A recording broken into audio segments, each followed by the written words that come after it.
Chers amis, bonjour, je suis ravie aujourd'hui de vous retrouver autour de l'artiste Lefo, qui est un artiste que j'aime beaucoup et que nous vous avons déjà présenté très récemment pour une œuvre qui était datée de 1935. Et aujourd'hui, voici Le bol bleu qui a été réalisé au début des années 40. Donc je vous rappelle juste très brièvement que Lefo est né en 1907 au Vietnam, diplômé en 1930 de l'école des beaux-arts de l'Indochine, qu'il a profité d'un voyage en Europe au début des années 30, il est rentré à Hanoï pour enseigner. En 1934, il est titularisé professeur à Hanoï.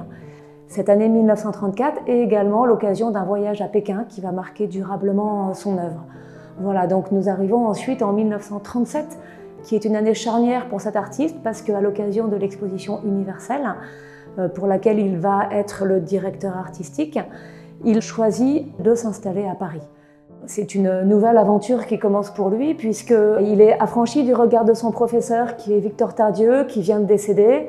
Il décide de se consacrer à une présence forte sur les cimaises des salons, notamment les salons parisiens comme le Salon des artistes français, le Salon d'Outre-mer. Il expose également au Salon des indépendants, au Salon des Tuileries, au Salon d'automne. Et cette confrontation au regard de ses pairs et également au regard des critiques artistiques est importante pour lui et l'aide à magnifier son travail. En 1941, à l'occasion d'une exposition qui est donnée à la galerie Laurenceau à Vichy, Lefo va faire une rencontre déterminante. Il rencontre le galeriste André Romanet. Ce dernier est subjugué par cette peinture indochinoise.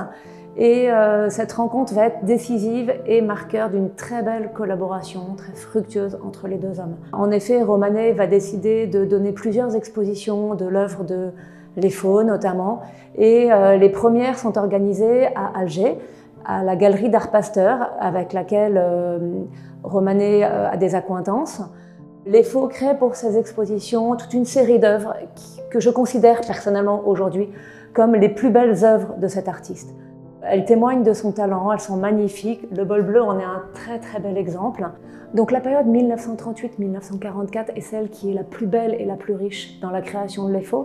Il est fort des enseignements d'exigence et d'excellence qu'il a reçus à l'école des beaux-arts d'Indochine. Il est fort de toutes les visites qu'il a pu faire dans les musées en France, en Italie, etc.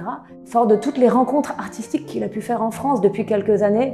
Il livre des œuvres qui sont imprégnées de l'influence asiatique, notamment par les thématiques et par les canons qui sont totalement asiatiques, mais dont les compositions sont inspirées de celles des plus grands maîtres de la Renaissance italienne.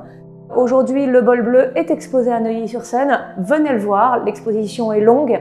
Je serai ravie de vous guider et sa vente sera le 10 septembre, donc n'hésitez pas également à nous suivre pour la vente et à participer si vous êtes intéressé pour l'acquisition d'une telle merveille.